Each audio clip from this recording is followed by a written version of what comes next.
চলো আমাদের নাইম আজকে থেকে বিদায় হয়ে গেল। বন্ধু বান্ধব আছে, কথাবার্তা বলবে, আমাদের সম্পর্ক থাকবে।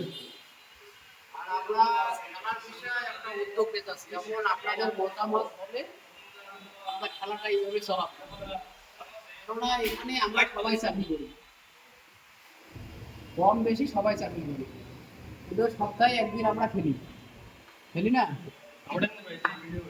তো হলো এখন আমরা সিদ্ধান্ত নিতেছি এই মাস তো আমাদের নাইমা বিদায় করলাম, পরের মাস থেকেই প্রথম অবস্থায় 500 টাকা করে নেব। আমাদের 16 সদস্য টিম থেকে 16 সদস্যর উপরে কোনো টিম আমরা নেব না। যদি এখান থেকে আমাদের কেউ চলে যায় আমাদেরকে বলবে, আমরা সুন্দর মতো আজকে যেমন নাইমকে বিদায় দিলাম, আমরা এর যদি বড় করতে পারি আমাদের সামর্থ্য মতো আমরা চেষ্টা করবো তাহলে সুন্দরভাবে বিদায় দেওয়ার জন্য। তারপরে বলতে থেকে প্রথম মাসে 500 নেবো, পরের মাস থেকে 200 করে যদি আমাদের খেলাধুলা যে কোনো জায়গায় হবে আর কাউকে কিছু দিতে হবে না। আমরা এখান থেকেই সব মানে আয় ব্যয় যা হবে সব কিছু হিসাব খেলার শেষে আমরা ডিক্লেয়ার দিয়ে দেবো যে আমাদের এত আয় এত কিছু সব কিছু ওখানে ডিক্লেয়ার দেবো। আর আমাদের একটা পার্সোনাল জার্সি হবে, যে আমরা 16 সদস্য আছি শুধু 16টাই জার্সি হবে। বন্ধু বান্ধব যদি অন্য কেউ নিতে চায় এটা হবে না, কেন আমাদের শুধু 16 জনের জার্সিটা হবে, আদার্স অফিসে কারো এরকম জার্সি থাকবে না।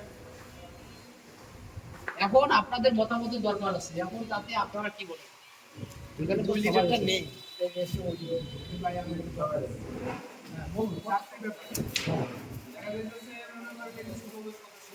হ্যাঁ 16 সদস্য এই জন্য বলছি, এই জার্সিটা করে কি একটা সবাই নিয়ে ওই ব্যবহার করে জার্সিটা অনেক কিছু হয়ে যায়, জার্সিটা একটা ভ্যালু তৈরি হয়।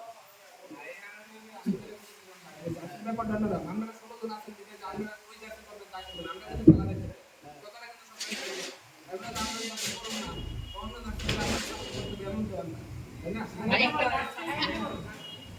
না না না, এখানে কথা আরো কথা বলতে পারি, এখানে তো মানুষ কথা প্রস্তাব দিতে পারে, ওখানে অনেক কথা আসতে পারে। এটাই মনে করেন আমাদের বড় ভাই আছে, সবাই আছে এখানে, জাদ ভাই আছে, শাকিল আছে, মেমন আছে, আমিতে আছে আমার। এখানে তো এক কথা সিদ্ধান্ত হবে না, এখানে তো আমার সিদ্ধান্ত কোনো হবে না।